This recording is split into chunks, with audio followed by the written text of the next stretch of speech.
আমি আজি পঢ়িব ওলাইছোঁ নৱম শ্ৰেণীৰ ইতিহাস পাঠ্যপুথিৰ দ্বিতীয়টো অধ্যায় ভাৰতীয় জাতীয়তাবাদৰ উন্মেষণ। ইয়াৰ চমু প্ৰশ্নৰ উত্তৰকেইটা আলোচনা কৰিব ওলাইছোঁ। বহুত ইম্পৰ্টেণ্ট হয়। প্ৰথম প্ৰশ্নৰ উত্তৰটো হ'ল ভাৰতীয় জাতীয়তাবাদৰ উন্মেষণৰ প্ৰথম প্ৰধান কাৰকটো কি? সময় উল্লেখ কৰি লিখা।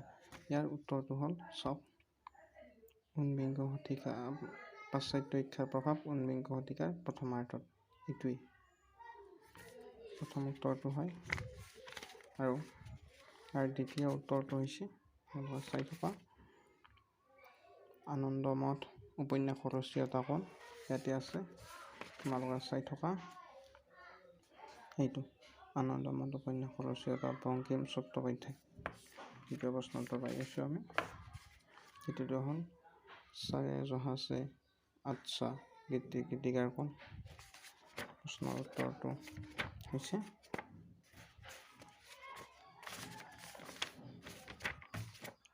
চাই থকা এই গীতিৰ ৰচয়িতা উৰ্দু কবি মহম্মদ ইকবাল।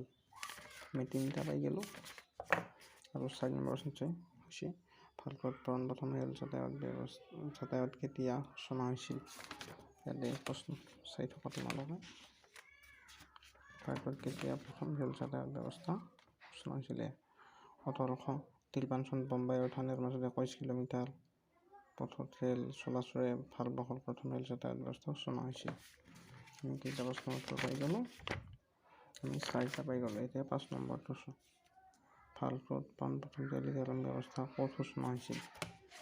আৰু উত্তৰটো হ'ল ভাৰতত পোনপ্ৰথম 1839 খ্ৰীষ্টাব্দত কলিকতা আৰু ডায়মণ্ড হাৰ্বাৰৰ মাজত বেচৰকাৰী খণ্ডত টেলিগ্ৰাফ ব্যৱস্থা প্ৰৱৰ্তন হৈছিল। আজিলৈ এইখিনিতে সমাপ্ত। তোমালোকে এই প্ৰশ্নকেইটা পঢ়িব বুলি আশা ৰাখিছোঁ। এইবিলাক বহুত ইম্পৰ্টেণ্ট প্ৰশ্ন হয়, উত্তৰ হয়।